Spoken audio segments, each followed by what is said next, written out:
చిగురించబోతుంది. గొప్ప దినాలు నువ్వు చూడబోతున్నావు. నీ యేసుకు సమస్తము సాధ్యమే. గుడ్ మార్నింగ్ దేవుని ప్రియ కుమారుడు, గుడ్ మార్నింగ్ దేవుని ప్రియ కుమార్తె, special good morning to you. సంగమా, ఈ ఉదయాన మీ అందరూ బాగున్నారు కదా? మీ జీవితంలో దేవుడు అద్భుతమైన కార్యాలు చేస్తూ నడిపిస్తున్నాడు కదా? అవును, నేను నమ్ముతున్న దేవుడు నమ్మదగిన వాడు. ప్రతి ఒక్కరి జీవితంలో ఆయన కార్యం చేస్తూ ముందుకెళ్తాడు. ఈ ఉదయాన్న పడక మీద నుంచి లేచి నువ్వు కొత్త దినాన్ని చూడగలుగుతుంటే దేవుని మహిమపరచాలి. నిజంగా నిన్నటి దినం వరకు దేవుని చూడగలం లేదని చెప్పి భయపడుతూ చాలామంది నలిగిపోతున్నవారు ఉన్నారు. నిజంగా ఈరోజుకి చాలామంది చూడలేదు, కొంతమంది చూసుంటారు. వారిలో కొంతమంది మరణించుంటారేమో. అయ్యో వారిని నిరసించిపోయి ఉన్నా బాను అనుకున్న వారు చాలామంది ఉండొచ్చేమో. ఈరోజు లేకుండా అయిపోవచ్చేమో. దేవుడు నీకైతే ఒక కొత్త దినాన్ని ఇచ్చాడు. ఊరికనే కాదు, ఆయన స్తుతించు.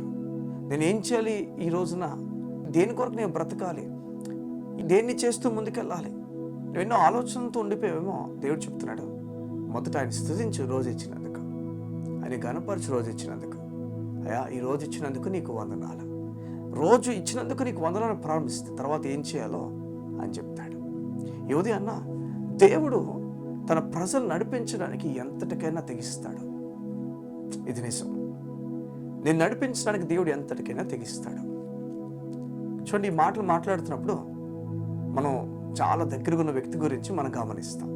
చూడండి, మనం చాలా ప్రేమించే వ్యక్తులు మన దగ్గర ఉన్నప్పుడు, లేకపోతే వారు మనతో మాట్లాడుతున్నప్పుడు వారు ఎంతటికైనా తెగించడానికి ఇష్టపడతారు.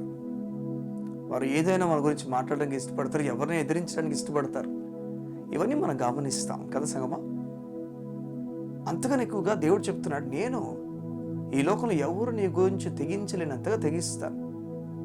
చూడండి, ఇశ్రాయేలు ఐగుప్తు దాటి బయటకు వస్తున్నప్పుడు, ఎర్ర సముద్రం ముందుకు వచ్చినప్పుడు, ఎర్ర సముద్రం ముందు నిలబడినప్పుడు ఫరో సైన్యం వెనుకుందట. దేవుడు ఎంతటి తెగించాడంటే, సగమైనాడు, దేవుడు ఎంతటికి తెగించాడంటే సముద్రాన్ని పాయలు చేసేసాడు. వా, నీ కొరకు దేవుడు ఎంతటికైనా తెగించడానికి ఇష్టపడుతున్నాడు. నీ కొరకు ఏదైనా చేయడానికి ఇష్టపడుతున్నాడు. చూడండి, కీర్తనల 78వ అధ్యాయము ఈ విధంగా రాయబడింది. అద్భుతమైన మాటలు ఇవి. 13వ వచనం చదువుతున్నాను. ఆయన సముద్రమును పాయలుగా చేసి వారిని అద్దరికి నడిపించాడు. చూడండి, సముద్రమును పాయలుగా చేసేసాడట. అంటే రెండుగా చీల్చేశాడు. ఇది ఆశ్చర్యం, హిస్టరీలోనే ఆశ్చర్యమైన మాట ఇది. సముద్రము రెండుగా పాయలైపోవడం ఆశ్చర్యమైన మాట. నీ దేవునికి ఇది చాలా ఈజీ. నీ దేవుడు ఈజీగా చేయగలడు. నువ్వు విశ్వాసం ఉంచుతావా? నీ పరిస్థితిని మార్చగలడు. ఏదైతే పాయలైపోవాలనుకుంటున్నావో దేవుడు పాయలు చేస్తాడు. ఏదైతే ఆ ద్వారం తెరవాలనుకుంటున్నావో ద్వారం తెరుస్తాడు. ఎవరు ఊహించలే. సముద్రంలో రహదారి వేస్తాడని ఎవరు ఊహించలే. ఈరోజు చాలామంది ట్రైన్ జర్నీకి రహదారులు వేస్తున్నారు, కార్స్కి రహదారులు వేస్తున్నారు. ఎన్నో వేస్ మనం ఈ లోకం కనుక్కుంది. కానీ ఏ మార్గం కూడా వేయకమునిపే నీ దేవుడైతే సముద్రపు అడుగుల నుంచి మార్గం వేసేసాడు. వా, ఈ మార్గం బైబిల్ చెప్తుంది ఎండిన నేల మీద వారు నడిచారట. నేను చెప్తున్నాను, భూమి ఒకవేళ దేవుని చేతుల్లో ఉండుంటే, ఆదాము కిందకి పడిపోయి తన అధికారాన్ని కోల్పోకుండా ఉండుంటే, ఆదాము దేవునితో కనెక్షన్గానే ఉండుంటే, ఆ సమయంలో ఈరోజు ఎలాంటి జర్నీస్ మనం చేసేవారమో, అసలు కూడా అందలేని జర్నీస్ మనం చేసేవారమేమో. నేను చెప్తున్నాను, దేవుని చేతుల్లో ఉన్న ఒక జీవితం నిరాశపడదు, నిరాశపడడానికి త్రోవ ఇవ్వదు. ఎందుకంటే సముద్రం ముందు కూడా వీరు దీన్ని కంగారు పడాల్సిన పని లేదు కదా. సముద్రం పాయలైపోతుందని మీరు తెలుసు. సముద్రం పాయలైపోతుంది. దేవుడు వీరిని సముద్రం అద్దరికి నడిపించబోతున్నాడు.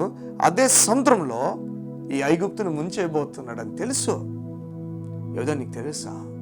నీ కొరకు ఎంతటికైనా తెగించే దేవుడు నీకున్నాడని తెలుసా? చిన్నలేమి పెద్దలేమి, ముసలి వారమేమి, ఏ వయసు వారు కూడా తక్కువ చేయలే దేవుడు. ఆయన నమ్ముకున్న ప్రజలైతే అందులోంచి తెప్పించాడు. నీ బిడ్డలను దేవుడు తక్కువ చేస్తాడు అనుకున్నావా?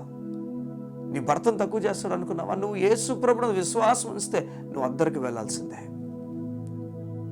నువ్వు నమ్మలేని వ్యక్తివైతే, నువ్వు ఆయన విశ్వాసం ఉంచిన వ్యక్తివైతే నువ్వు ఐగుప్తుడితో సమానం. నువ్వు అందులోనే ఆ నీటిలోని దేవుడు నిన్ను సమాధి చేసేస్తాడు. ఇవి దేవుని లేఖనాలు చెప్తున్న మాటలు. ఆయన విశ్వాసం ఇస్తే నా దగ్గరికి తీసుకెళ్తాడు.